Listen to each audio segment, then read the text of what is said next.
ওই কয়েকদিন আগে আমাদের এলাকার এক আওয়ামী লীগ নেতা আমার ফোন দিচ্ছে, লোকটা ইসলামপন্থী, বিলাসপুরের বড় মাহফিলটা করি না, এই মাহফিলের সভাপতি থাকে, মানে খুব মানে আওয়ামী লীগ নেতা। আমার ফোন দিচ্ছে হঠাৎ করে, আমি বলছি কি মা তো পালাইলো এতিম পোলাপানের থুইয়া, কি অবস্থা? বাবা আর কইেন না, লজ্জা দিয়েন না। আমি বলছি কে? বাবা আসলে সত্যি কথা কোন কখন আসলে কি জানেন, আমগরে এই পোলাপানে পতন ঘটায় নাই, কেউ আন্দোলন করে পতন ঘটায় নাই, আওয়ামী লীগের উপরে আল্লাহর গজব পড়ছে।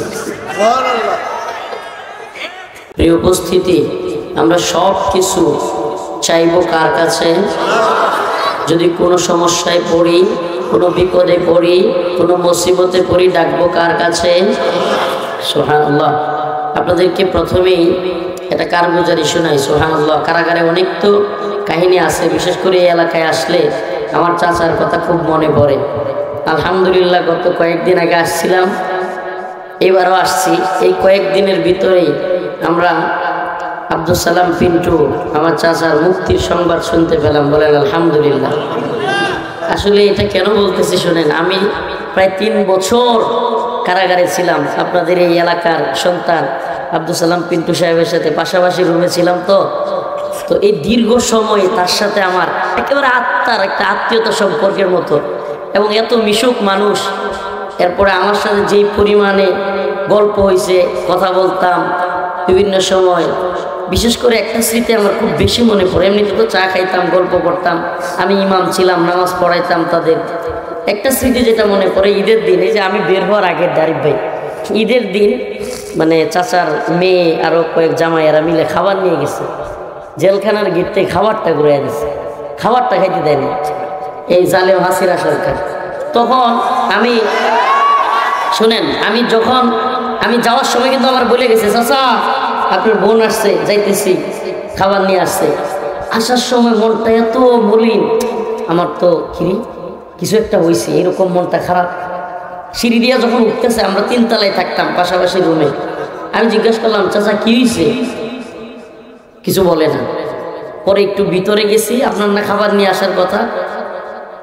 মানে অতিরিক্ত কাঁদতে কাঁদতে মানুষ পাথরের মতো হয়ে গেলে আর কান্না থাকে না, মানে একেবারে স্তব্ধ হয়ে গেছে, মানে এমন কান্না করে দিবে এমন একটা অবস্থা, মানে বাচ্চার মতো হাউমাউ করে কান্দে দিবে এরকম একটা অবস্থা।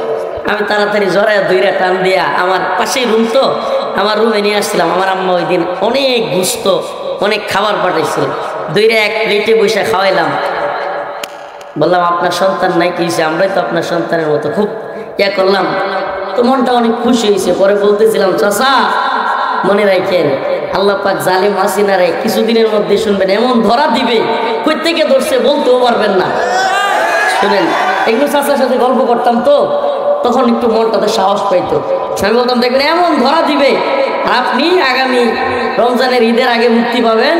গিয়া এলাকার মধ্যে আল্লাহর বান্দার একটা বিশেষ ইয়া দেখতাম, কারাগারেও যেগুলো আপনার গরিব মানুষ না, এদেরকে থান দিত, মানে ঈদের মধ্যে এই ফিতরার কাপড় দিত। তো আমি বলতাম এই কাপড় আর জেলখানায় দিতে হবে না, আগামী রোজার আগে এলাকাবাসীরা গিয়ে দিতে পারবেন ইনশাআল্লাহ। এইগুলো আমি বলতাম আর কি, বাকি আল্লাহ জানে, আল্লাহ তো সব জানে, আমি বলার জন্য বলতাম, সাহস দেওয়ার জন্য। তো আসলে আল্লাহ পাক তো জালিমদেরকে এইভাবেই ধরেন। ফালা তাহসাবান্নাল্লাহা গাফিলান আম্মা ইয়ামালুজ জালিমুন ইন্নামা ইউআখিরুহুম লিয়াউমিন তাশখাসু ফীহিল আবসার মুহতিঈনা মুকনিঈ রুউসিহিম লা ইয়ারতাদ্দু ইলাইহিম তারফুহুম ওয়া আফিদাতুহুম হাওয়া। আরে জালিমরা কি আমি আল্লাহকে তাদের জুলুমের ব্যাপারে গাফেল মনে করে? আল্লাহ গাফেল নয়। ইন্নামা ইউআখিরুহুম লিয়াউমিন তাশখাসু ফীহিল আবসার, আমি তো তাদেরকে একটা সময় দেই। কি দেই? এটা যেন আল্লাহ বলতে চাইলেন আমি ছাড় দেই কিন্তু ছেড়ে দেই না। আল্লাহ কি করেন? ছাড় দেন কিন্তু কি করেন না। যত জুলুম আলেমদের সাথে হয়েছে, যত জুলুম এই শত শত মাজলুমদের সাথে হয়েছে, প্রত্যেকটার জবাব আল্লাহ পাক দিচ্ছেন। ঠিক না?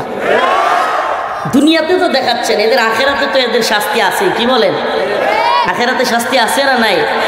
খিজিউম ফিল হায়াতিদ দুনিয়া, দুনিয়ার জিন্দেগিতে তো লাঞ্ছনা। দুনিয়ার জিন্দেগিতে কি অনেক পাওয়ারফুল মানুষ, অনেক জ্ঞান কেয়ার মানুষ, তোরাই কেয়ার করতো না।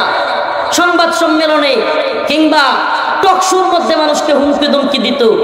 আজকে সেই হুমকি ধমকি দাতা দরবেশ বাবারা মাথার চুল দাড়ি কামায়াও কুনার পায় না। সুবহানাল্লাহ। টকশোর মধ্যে হুমকি তুমকি দিত না? আজকে কি অবস্থা, দাড়ি কামাই না কামাইয়া গিয়েও বাঁচতে পারে না, আল্লাহ পাক ধরা খাওয়াই দেয়। সুবহানাল্লাহ। এই জন্য জুলুম করা যাবে না। এক্ষেত্রে প্রত্যেক দলের নেতা কর্মীদেরকে বলি, ওই দল আর এই দল না, সাবধান, মানুষের উপর কোনোভাবে জুলুম করা যাবে না। আমি সত্যি কথা, আমি কোনো নেতার কথা, আপনারা আমার তো ভালো রকম চিনেন, আওয়ামী লীগ হোক, বিএনপি হোক, অমুক দল তমুক দল, কোনো নেতাদের কথা জীবনেও আমি বলি না। কিন্তু দুইটা প্রোগ্রামেই চাচার এলাকায় এসে বললাম, এমন বিনয়ী একটা মানুষ, সত্যি আমি বলি। একদিন কি হয়েছে, একটা লোক একটু পাগল টাইপের, মানে জিহাদ মোনা, মাশাআল্লাহ, সে লাইক কমেন্ট দিত, করতো, জেলে গেছে। তো সে একটু মানে অতিরিক্ত জেল খাটতে খাটতে মাথায় একটু সমস্যা হয়ে গেছে, কুকন ভাই নাম। তো তারা হসপিটালে নিছে। হঠাৎ করে আমরা নামাজে দাঁড়াবো, তো চাচা ওই যে খাবার যে দেয় ওরা বলতেছে, এদিকে আয়, কুকন কিন্তু খাইতে চায় না ইচ্ছা করিয়া, বলছে হসপিটালে আসে, ওরে খাবার দিয়ে আসছস। আমার মনটা খুব ভরে গেছে। আমি বললাম মাশাআল্লাহ। আমি এই তথাকথিত রাজনৈতিক নেতাদের মধ্যে এই গুণাবলী কখনো দেখি নাই, কিন্তু আপনার মধ্যে দেখছি। আমি এই জন্য তার কথা কয়েকবার কেন বলছি, আগের প্রোগ্রামে বলছি, ওনার বাড়ির পাশে আল্লাহর বান্দার মধ্যে আমি চাইছিলাম, বাস্তব কথা বলি, আপনারা অনেকে বিরুদ্ধে যাবেন, আমি চাইছিলাম এই লোকটা রাজনীতিতে না থাকুক। এই গতানুগতিক তথাকথিত রাজনীতি, এটা যে কি পরিমাণ হিংসাত্মক আর কি পরিমাণ কাদা চোরাচুরি, এই সমস্ত মানুষগুলোর আমি কইছিলাম, চাচা আপনি গতানুগতিক রাজনীতি ছাইরা দিয়া সমাজের বিভিন্ন ধরনের কাজে লাইগা যান। কথা শুনে মাঝে মাঝে বৈশা বৈশা জিম মেরে শুনে, আল্লাহ পাক তার দিনের জন্য কবুল করে বলে না। আমি এই যে উনি মাত্র বক্তব্য দিল না গজওয়াতুল হিন্দ নিয়ে, আপনারা তো অনেকে বুঝেন নাই। আমার ওনার কণ্ঠের মধ্যে তার এই চাচার কণ্ঠটা ফুটে উঠতেছিল। মাঝে মাঝে আমি কারাগারেও বয়ান দিতাম, মানে আসামিরা একত্রিত হতো, আমি বক্তব্য দিতাম, তখন এই যে ওনার মতো ঠিক করে উঠতো। আল্লাহর বান্দা, আল্লাহ পাক কবুল করে বলে না আমিন। যে আয়াতে কারিমা তিলাওয়াত করেছে, আল্লাহর কাছে চাওয়া, ইয়া আইয়ুহাল্লাযীনা আমানু ইয়া আইয়ুহাল্লাযীনা আমানু ইসতাঈনু বিস-সাবরি ওয়াস-সালাহ ইন্নাল্লাহা মা'আস-সাবিরিন। হে মুমিন বান্দারা, ইসতাঈনু, তোমরা আল্লাহর কাছে চাও। কার কাছে? বিস-সাবরি ওয়াস-সালাহ, সবর এবং নামাজের মাধ্যমে। সুবহানাল্লাহ। কিসের মাধ্যমে? সবর এবং নামাজের মাধ্যমে। বন্দিরা বলতো, আব্দুল সালাম পিন্টুর রাত্রের কান্নার কারণে আমরা পাশের রুমে ঘুমাইতে পারি না। বন্দিরা চিল্লায় কাঁদতো, তাহাজ্জুদ করে চিল্লায় কাঁদে, আমি পর্যন্ত আওয়াজ শুনছি। হ্যাঁ, তাহাজ্জুদ পড়ে চিল্লায় কাঁদতো, আল্লাহ আমার মুক্তি দাও। মাঝে মাঝে সকালবেলায় গিয়ে আমার তাহাতাইতাম, বাবা আর কাঁদেন না, আল্লাহ আপনার মুক্তি দিব ইনশাআল্লাহ। এত মানে এই যে কারাগার মানুষকে, আমরা এই জন্য আমি একটা গজল গাইতাম মাঝে মাঝে, কারাগার সে তো বন্দিশালা নয়, এ তো একাত্ম শুদ্ধির ঘর, ইবাদতের এক নীরব পরিবেশ। সুবহানাল্লাহ। মানে কারাগারে আপনি যদি চান ইবাদত করতে, আল্লাহর সাথে একাগ্র চিত্তে কান্না করতে, আল্লাহর কাছে কিছু চাইতে, এর চাইতে উত্তম জায়গা আর নাই, এর চাইতে উত্তম জায়গা আর নাই। আল্লাহর কাছে চাওয়া, আল্লাহর কাছে পাওয়া। আসলে কার জীবনে কি হবে এটা আমি আপনি জানি না। এই কারাগার আমাদেরকে একটা শিক্ষা দিয়েছে, দুনিয়া কিছুই না, এই দুনিয়ার ভাই বোন আত্মীয় স্বজন কেউ কিছু না। দুনিয়ায় বিপদে পড়লে একমাত্র পাশে পাওয়া যায় আল্লাহকে। কাকে পাশে পাওয়া যায়? আল্লাহকে।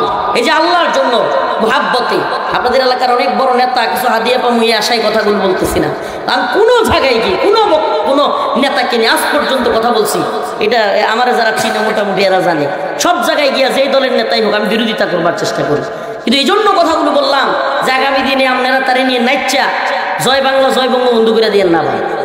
এই লোকটা যদি আল্লাহ পাক নিয়ে আসে, আল্লাহ পাক যেন সৎ রাখে, তাকে আদর্শের সাথে জীবন যাপন করে দুনিয়া ত্যাগ করতে পারে। এই জন্য আপনাদের কাছে এই কথাগুলো বলা। চামচা একদল তৈরি হয়ে যায়, চামচামি করে নেতাদের চরিত্র খারাপ বানায় ফেলে। চামচামি করা যাবে না। আদর্শের উপর মানুষ যেন টিকে থাকতে পারে, আদর্শিক মানুষ যেন আমরা হতে পারি, দিনের পক্ষের মানুষ যেন আমরা হতে পারি। আমাদের রাজনৈতিক নেতারাও যেন এই কথা বলে, হিন্দুত্ববাদী ব্রাহ্মণ্যবাদী তাগুতি শক্তির বিরুদ্ধে যদি জিহাদ করতে হয়, আলেমদের ডাকে আমরাও ময়দানে যেতে প্রস্তুত। আমরা এই আশা আপনাদের কাছে চাই। আর আলেমরা জিহাদের ডাক দিবে আর আপনারা জঙ্গি করে জেলখানায় নিবেন, এগুলো হইলে কয়েকদিন পরে এই নেতাদেরকে জনগণ ধরে ধরে পিটাবে। কারণ কি? কারণ আলেমদের ডাকে যদি আওয়াম সাড়া না দেয়, এই মাঝখানে যদি কোনো নেতা বিরোধী হয়ে যায়, এ বেশি দিন জনপ্রিয়তা ধরে রাখতে পারবে না, বেশি দিন একে মানুষ পছন্দ করবে না। আজকে আমার একটা জিনিস খুব ভালো লেগেছে, প্রধান উপদেষ্টা ভারতের বারবার হুমকির মুখে, ভারতের বিভিন্ন থ্রেট, হুমকি দমকি, সীমান্তে তাদের হাজার হাজার মানুষ এসা আমাদের সীমান্ত ভেঙে ফেলার অবস্থা, বিভিন্ন এলাকায় প্রশাসনের সাথে বাদানুবাদ ঝগড়া, তার মধ্যে আমাদের চট্টগ্রামে সাইফুল ইসলাম আলিফ ভাইকে হত্যা, সব কিছু মিলায়া প্রধান উপদেষ্টা বিভিন্ন রাজনৈতিক নেতা, ধর্মীয় নেতা, আলেম উলামা তাদেরকে ডেকেছে। জিনিসটা আমার ভালো লেগেছে। একসাথে সিদ্ধান্ত হবে, আমরা ভারতকে ভয় করি না, আমরা ইসরায়েলকে ভয় করি না, আমরা আমেরিকাকে ভয় করি না, আমরা আল্লাহকে ভয় করি, আল্লাহর গোলামি করি।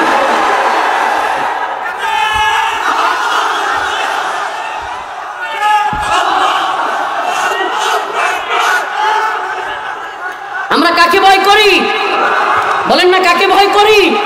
আমরা ভারতের গোলামি মানি না, আল্লাহর গোলামি মানি। ভারত যতই হুমকি দমকি দেখ আমরা পরোয়া করি না, একমাত্র আল্লাহকেই পরোয়া করি। হ্যাঁ, মুসলমান মাথা মতো করবে তো কার কাছে? শির মতো করবে তো কার কাছে? আল্লাহর কাছে। যারা এই শির পুরো ভারতের গোলামি করবার জন্য নত হবে না ইনশাআল্লাহ। আমরা জেলে গিয়েছি, রিমান্ডে গিয়েছি, প্রয়োজনে ফাঁসির দড়ি গলায় নিব, তবুও ভারতের গোলামি করবো না ইনশাআল্লাহ। সত্যি কথা, এই কয়েকদিনে বিগত 5ই আগস্টের পরে এই কয়েকদিনে স্বাধীনতার একটু একটু গ্রাণ পাইতেছে, ভালো লাগতেছে ভাই। সত্যি কথা, এই 3 মাসেও ভালো লাগে নাই। এই কয়েকদিনে ভারতের হুমকি দমকির বিরুদ্ধে বাংলাদেশের নেতা এবং আলেমদের গর্জন দেখে মনে হইতেছে আমরা একটু স্বাধীন। অন্তত ভারত থেকে, রয়ের কাছ থেকে কিছুটা হলেও আল্লাহ মুক্তি দিছে। আপনারা কল্পনা করতে পারবেন না, এগুলো সাধারণ মানুষ যারা রাজনীতি সচেতন না, এরা বুঝবে না বিষয়গুলো। বাংলাদেশের আলেম রফিকুল ইসলাম মাদানির ফাইল দেখে এটা কি হইতে পারে? কল্পনা করা যায়? আমার জেলগেটে আমার একটা উকিল বন আছে না, ওই যে উকালতনামা, এইটা সাইন করে আমার ভাই নিয়ে গেছে, কারারক্ষীরা ধরে না এমন করতেছে। ওই কি সে না না না মাদানির ফাইল নেওয়া যাবে না, রয়ের লোক আছে। কল্পনা করতে পারেন? মানে আমাদের ফাইলটা দেখে চেক করে কি এক বাংলাদেশ তৈরি করছিল হাসিনা। এর চাইতে নির্লজ্জতা কি হইতে পারে যে আরেক দেশের গোলামি করতে গিয়া বাংলাদেশকে তাদের কাছে বিক্রি করে দেওয়া। আলহামদুলিল্লাহ 2024 হাসিনা মুক্ত হয় নাই, 2024 ভারতীয় দালালদের থেকে মুক্ত হয়েছে, থেকে আমরা মুক্তি পাইছি। আপনি কল্পনা, আমি সত্যি এই কয়েকদিন একটু স্বাধীনতার ঘ্রাণ পাইতেছি আলহামদুলিল্লাহ। এই জাতীয় ঐক্যের ডাক, ওলামায়ে কেরামকে ডাকা, যে কোনো মুহূর্তে উম্মার যুব সমাজকে, আমাদের কাজটা কি? এই সরকারকে বলবো গোলামি করবেন, টনকে টন ইনিশ পাঠাবেন, আমরা কিন্তু আওয়ামী লীগের মতো আচরণ শুরু করব আপনাদের সাথে। আর যদি গোলামি বাদ দিয়া স্বাধীন স্বকীয়তা দেখান, আমরা আপনাদের সাথে আছি। শুধু সাথে না, প্রয়োজন হলে ময়দানে ঘুরে ঘুরে মুজাহিদ তৈরি করব, এদেশের জন্য, ইমানের জন্য, ভূখণ্ড রক্ষার জন্য মুজাহিদ বাহিনী তৈরি করবো আমরা। শুধু বাহিনী তৈরি করবো না, আমরা অগ্রণী ভূমিকায় থাকবো।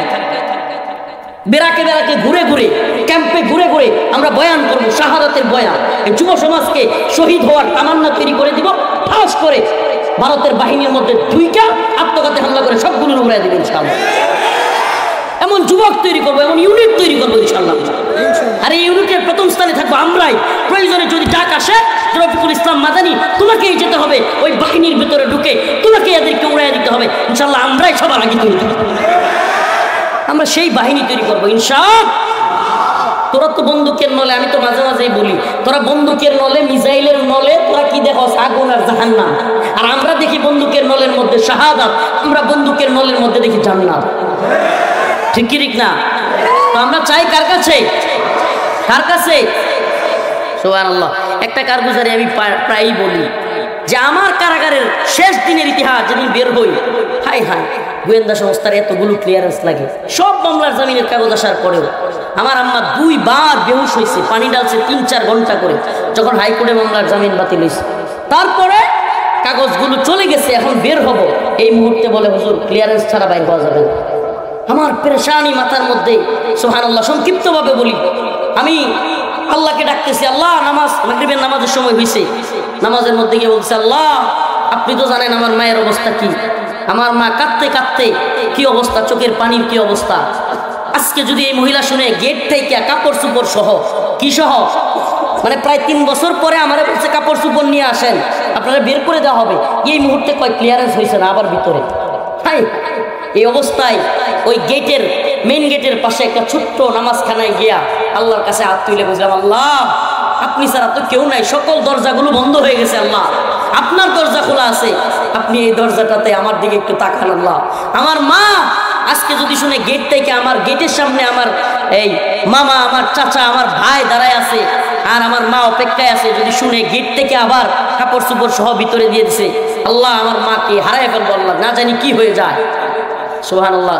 দুই দিকে সালাম ফিরাইতে পারি নাই, আল্লাহর কাছে চাইছি, সালাম ফিরানোর আগে কারারক্ষা হুজুর আপনার ক্লিয়ারেন্স হয়ে গেছে, চলে আসেন। সুবহানাল্লাহ। আল্লাহ ডাক শুনে এই যে আপনাদের এলাকার সন্তান রাতের চিৎলারি, কান্না, নামাজ, এগুলো আমরা দেখেছি, তার চিৎকার, আল্লাহ পাক তার দোয়া হয়তো কবুল করেছে। যেই মামলা তিনি খাইছিলেন, আশা ছেড়ে দিছিলেন, 21 আগস্ট গ্রেনেড হামলা মামলা, কি ভয়ঙ্কর এক মিথ্যা মামলা দিয়ে দিছে এই আল্লাহর বান্দাকে। এরপরেও আল্লাহ পাক যে সব পারেন তিনি, সুবহানাল্লাহ, বেকুসুর খালাস। সুবহানাল্লাহ, বেকুসুর খালাস। আমি ওই দিন অনেক খুশি হয়েছি, বিশেষ কয়েকটা কারণে। আমার চাচা আর এক 2-3টা আলেম, মাজলুম আলেম এখানে আছে। আপনার আকবর কমপ্লেক্সের প্রথম প্রতিষ্ঠাতা যিনি, আকবর কমপ্লেক্স বড় মাদ্রাসা, যেই মাদ্রাসার শ্রম গাম সব কিছু এই আলেমের আছে। মুহাদ্দিস মুফতি আবু তাহের রহমানী সাহেব, ওই যে আমার সাথে একই আপনার এই হ্যান্ডকাপ করা অবস্থায় ভাইরাল হয়েছিল না একটা ভিডিও, ওই ভিডিওতে আমাদের মুফতি আবু তাহের রহমানী সাহেব হুজুর আছেন। ওই আবু তাহের রহমানী সাহেব হুজুর একই মন্দা, নিরপরাধ মানুষ, একজন আলেম, এত বড় মাদ্রাসার একজন মুহাদ্দিসকে ধরে নিয়ে আসছে মিথ্যা মামলা দিয়ে, ধরে নিয়ে আসছে আরো অসংখ্য সাধারণ আলেমকে। এই আমার চাচার সাথে তারাও মামলায় জড়িত, আলহামদুলিল্লাহ তারাও বেকসুর খালাস পাইছে, কারণ মিথ্যা চিরজীবন টিকে না।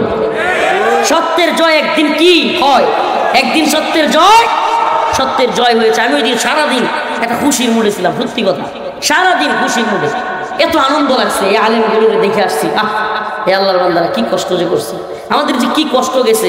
শেখুল হাদিস আল্লামা মামুনুল হক দামাত বরকাতুহু একটা কারগুজারি মনে পড়ছে বলি, ওনার অভ্যাস ছিল প্রতিদিন যাই হইতো কারাগারে কিংবা রিমান্ডে, এগুলো লিখে রাখতো। কি করতো?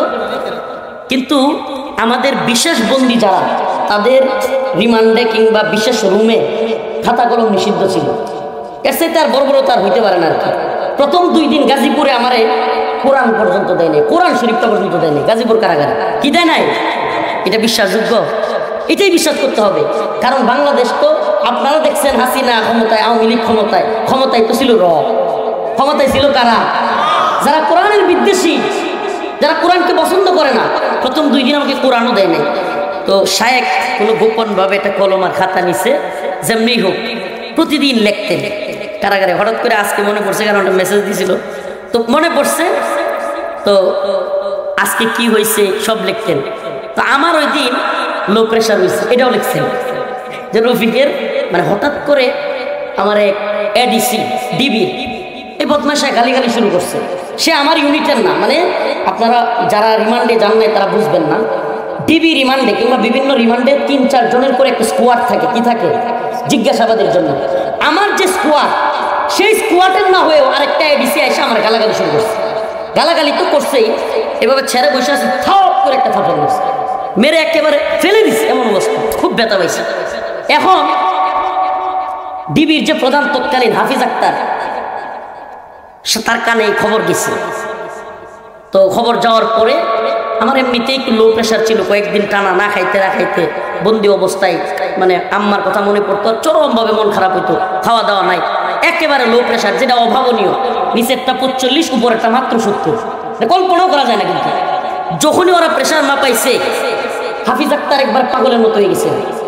এডিসি যেটা শুনছে যে গালি দিছে, থাপ্পড় দিছে, ওটারে ধরে আনছে, একেবারে মা বাপ তুইলে গালাগালি, মানে ওই গালিটা আমি দিতে পারতেছি না, এমন গালাগালি।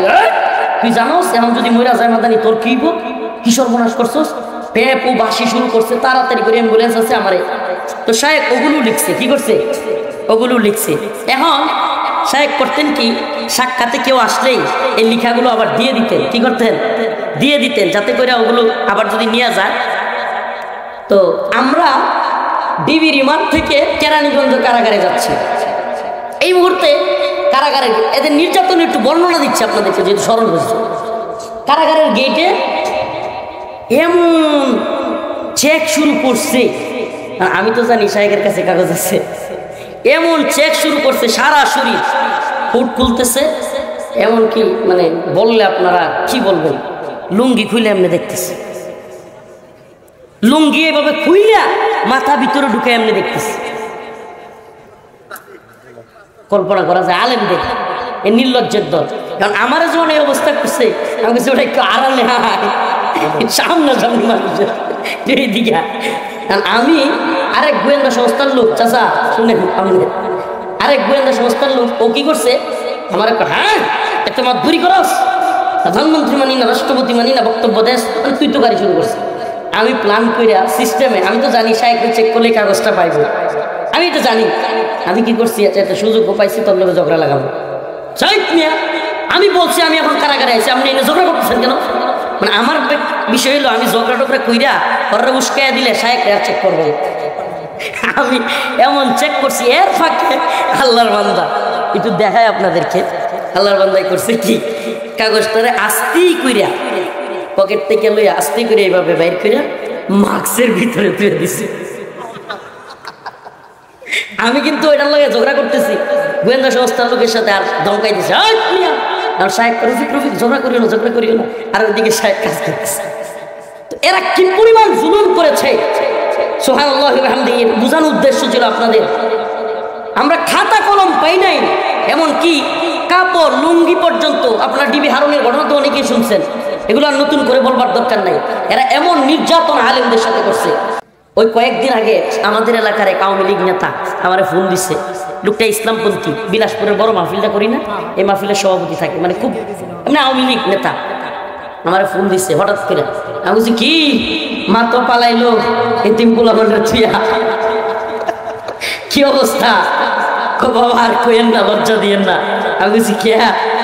বাবা আসলে সত্যি কথা কোন, আসলে কি জানেন, আমগরে এই পোলাপানে পতন ঘটায় নাই, কেউ আন্দোলন করে পতন ঘটায় নাই, আওয়ামী লীগের উপরে আল্লাহর গজব পড়ছে। বিলাসপুরে আমি যে মাদ্রাসা পরিচালনা করি, ওই মাদ্রাসার সভাপতি ছিল, এমনি আওয়ামী লীগের মানুষ হইলেও খুবই দিনদরদী মানুষ। মাহফিলে যখন আলেমদেরকে বাধা দিত, উনি বিরোধিতা করতেন, ভাই আসলে কেউ আমগর পতন করায় নাই, আমগর আল্লাহর গজব পড়ছে। তো এই যে উনি বুঝছে যে আলেমদেরকে এভাবে নির্যাতন নিপীড়ন করবার কারণে আল্লাহ পাক, যে আল্লাহ ফিরাউন নমরুদকে মশা দিয়া সাইজ করতে পারে, সে ছাত্র ঘরে দিয়া লেডি ফিরাউন হাসিনারে সাইজ করতে পারবো না। কি ফিরাউন? লেডি ফিরাউন। এই লেডি ফিরাউনকে আল্লাহ সাইজ করে দিয়েছে, সুবহানাল্লাহি ওয়া বিহামদিহি। তো আল্লাহ পাকের গজব কখন আসে? যখন আল্লাহর বিরুদ্ধে যুদ্ধ ঘোষণা করে। আমরা কি আল্লাহর বিরুদ্ধে যুদ্ধ ঘোষণা করব, নাকি আল্লাহ পাকের পক্ষে থাকবো, ঈমানের পক্ষে থাকবো? প্রিয় হাজিরিন, ঘটনাটা মনে পড়লো বললাম, কিন্তু চাওয়া লাগবে কার কাছে? আয়াতে কারিমা যেটা তিলাওয়াত করেছি, ইয়া আইয়ুহাল্লাযীনা আমানুস্তাঈনু বিস-সাবরি ওয়াস-সালাহ ইন্নাল্লাহা মা'আস-সাবিরিন। আল্লাহ পাক বলেন সবর এবং নামাজের মাধ্যমে তোমরা আল্লাহর কাছে যাও। সবর তিন প্রকার, সবর আনিল মাসিয়াত, সবর আনিত তাআত, সবর আনিল মুসিবা। সবর কয় প্রকার? তিন প্রকারের সবর। এক প্রকারের সবর বিপদে পড়লে, মুসিবতে পড়লে, সন্তান মারা গিয়েছে, জেলখানায় চলে গিয়েছেন, টাকা পয়সা হারায় গিয়েছে, ভাই অসুস্থ হয়ে গিয়েছে, মা অসুস্থ হয়ে গিয়েছে, বিভিন্ন ধরনের মুসিবত আসতে পারে। ওই সময় আল্লাহর কাছে প্রতিদান আশা করে, একমাত্র প্রতিদান দেওয়ার মালিককে, এই বিশ্বাস নিয়ে সবর করা, এটাকে বলে সবর আনিল মুসিবা, সবর আনিল। আরেকটা সবর হলো সবর আনিত তাআ, অনুসরণের সবর। সেটা কি?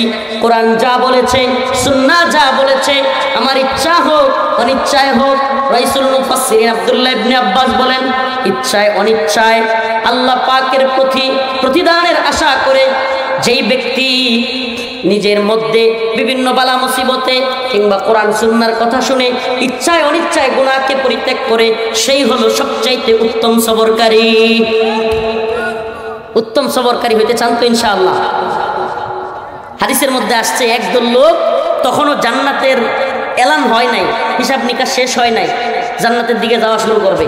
একদল লোক, জান্নাতের ফেরেশতা আটকাবে, এই তোমরা কই যাও? ফেরেশতাকে তাকে তারা বলবে, কেন আপনি কি জানেন না আল্লাহ বলছে ইন্নামা ইউওয়াফাস সাবিরুনা আজরাহুম বিগাইরি হিসাব। আল্লাহ নিজে বলছেন সবরকারীদের জন্য বিনা হিসাবে আল্লাহর প্রতিদান রয়েছে। সুবহানাল্লাহ। সবরকারীদের জন্য আল্লাহর পক্ষ থেকে প্রতিদান কিভাবে আছে? হিসাব ছাড়া। তো আমরা তো সবরকারী ছিলাম, ইচ্ছায় অনিচ্ছায় গুনাহ করতে মন চাইলেও গুনাহ করি নাই, কোরআন সুন্নাহর কথা মেনেছি। এই ফজরের নামাজ ভীষণ কষ্ট হয়, ভীষণ কষ্ট হয় ফজরের সময় শীতের দিনে, তবু আল্লাহর কথা মানতে গিয়া কম্বলটাকে ফেলে দিয়া এই ঠান্ডা পানি দিয়া ওযু করে নামাজ পড়েছি। সুবহানাল্লাহ। হে প্রিয় যুব সমাজ, নামাজ পড়বেন তো ইনশাআল্লাহ? নামাজ পড়বেন তো? নামাজ ছাড়বেন না তো? রাসূল বলেছেন মান সাল্লা সালাতাল ফজর যিম্মাতুল্লাহ, যেই ব্যক্তি ফজরের নামাজ আদায় করলো সে আল্লাহর জিম্মায় চলে গেল। সুবহানাল্লাহ। কার জিম্মায়? আল্লাহর জিম্মায় চলে গেল। আমরা নামাজের মাধ্যমে সবরের মাধ্যমে আল্লাহর কাছে চাইবো। কার কাছে? দুইটা উদাহরণ বললাম, আমি নিজের উদাহরণ বললাম, কারাগারের ক্লিয়ারেন্স হয় না, আল্লাহর কাছে চাইলাম, সাথে সাথে ক্লিয়ারেন্স। সুবহানাল্লাহ। আপনাদের নেতা, আপনাদের এলাকার সন্তান, সে আল্লাহর কাছে চাইলো, এমন এক ভয়ঙ্কর মামলা থেকে আল্লাহ খালাস দিয়ে দিছে। সুবহানাল্লাহ। কে দিছে এটা? আল্লাহ দিছে। সুবহানাল্লাহ। আমরা কল্পনা করতে পারি নাই, কোন নেতাও বলতে পারবে না 5 আগস্টের 2 দিন আগেও কল্পনা করছে হাসিনা এইভাবে পালাইবে, কল্পনাও করি নাই আমরা। আল্লাহ চাইলে সব পারে। সুবহানাল্লাহ। আল্লাহ চাইলে সব পারে। ওয়ালা তাকুলু লিমান ইউকতালু ফি সাবিলিল্লাহি আমওয়াত।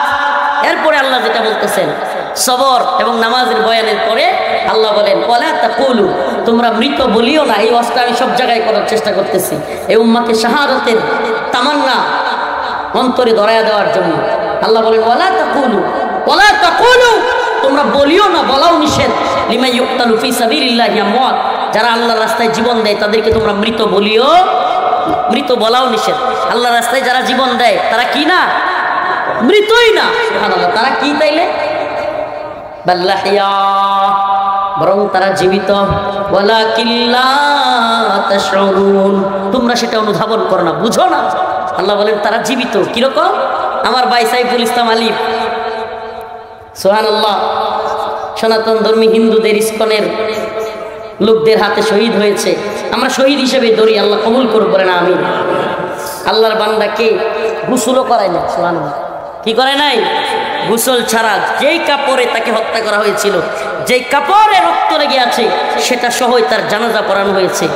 যদি আল্লাহ তাকে শহীদ হিসেবে কবুল করে, দুনিয়াতে তো আমরা দেখছি সে মারা গেছে, কিন্তু আল্লাহ তার আত্মাটাকে নিয়ে জান্নাতের সবুজ পাখির ভিতরে ছেড়ে দিচ্ছে।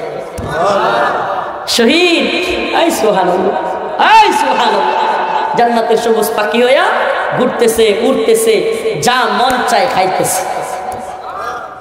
এবার জান্নাতের ল্যাম্পপোস্টে, আল্লাহ পাকের আরশের নিচের ল্যাম্পপোস্টে গিয়ে সে বসেছে। আল্লাহ বলে বান্দা আর কি চাস? শহীদ বলে আল্লাহ আর কিছু চাই না, অনেক তো দিছেন, সুবহানাল্লাহ, আর কিছু চাই না। আল্লাহ বলে বান্দা সবচাইতে আকর্ষণীয় মুহূর্ত হবে এবার তোর সাথে আমার সাক্ষাৎ। সুবহানাল্লাহ। সুবহানাল্লাহ বলেন। শহীদ হইতে রাজি আছেন তো? এই দুনিয়া আমাদেরকে কি দিতে পারে বলেন? দুনিয়া কি দিতে পারে?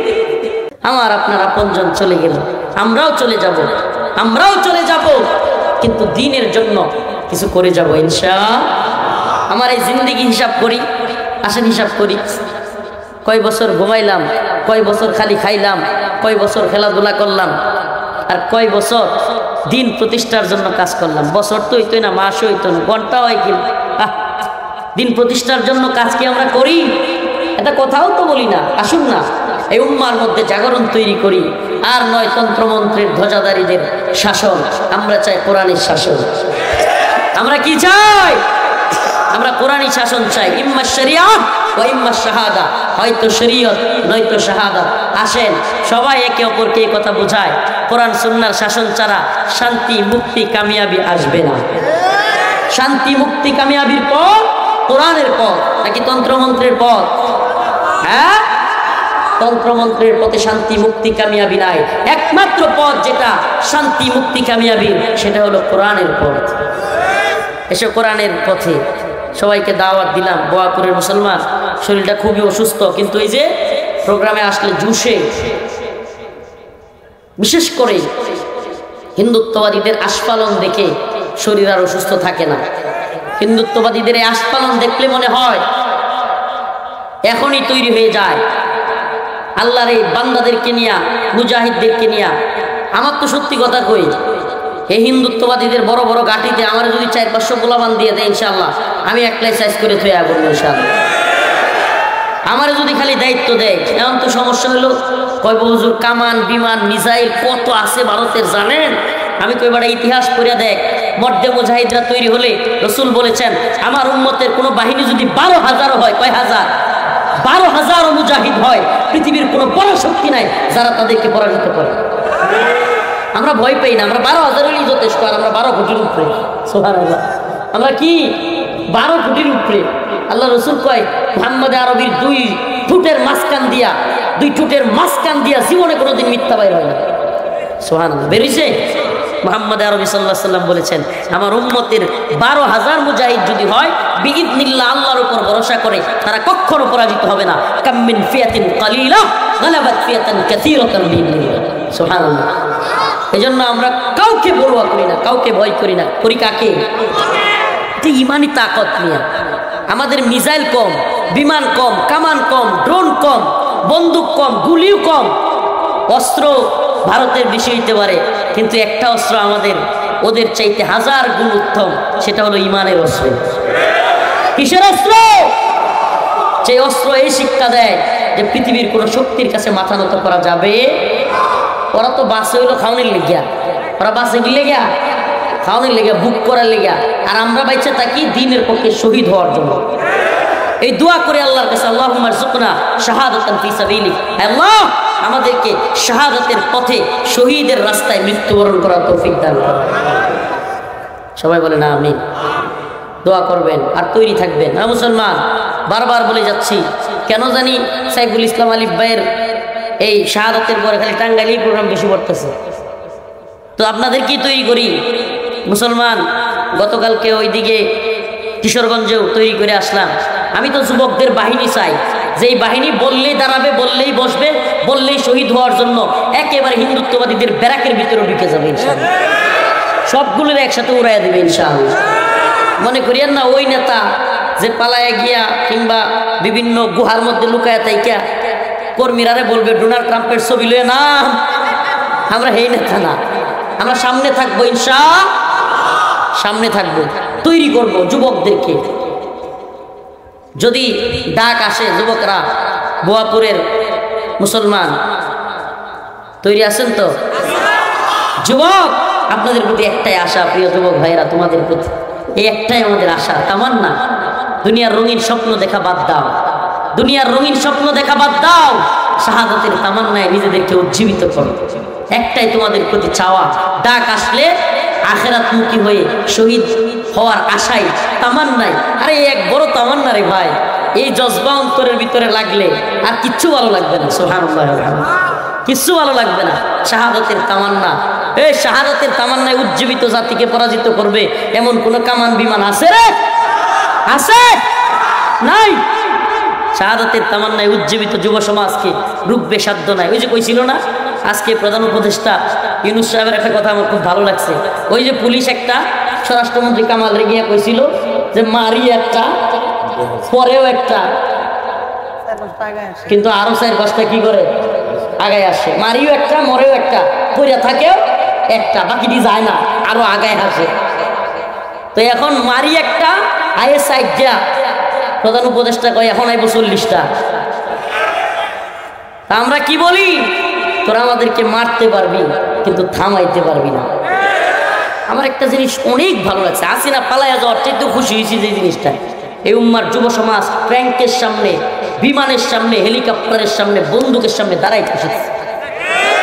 সুবহানাল্লাহ, এটা খুব ভালো লাগছে। আগে ফিলিস্তিনে দেখতাম এই ট্যাঙ্কের সামনে ছোট ছোট পাথর লইয়া গুলাই লইয়া গিয়ে মারতেছে। আর আমরা 2024 সালে কি দেখলাম? ফুটলা পুলিশ গিয়া ছোট ছোট বাচ্চা গিয়া বাড়ির মধ্যে বসে মারতেছে। সুবহানাল্লাহ না?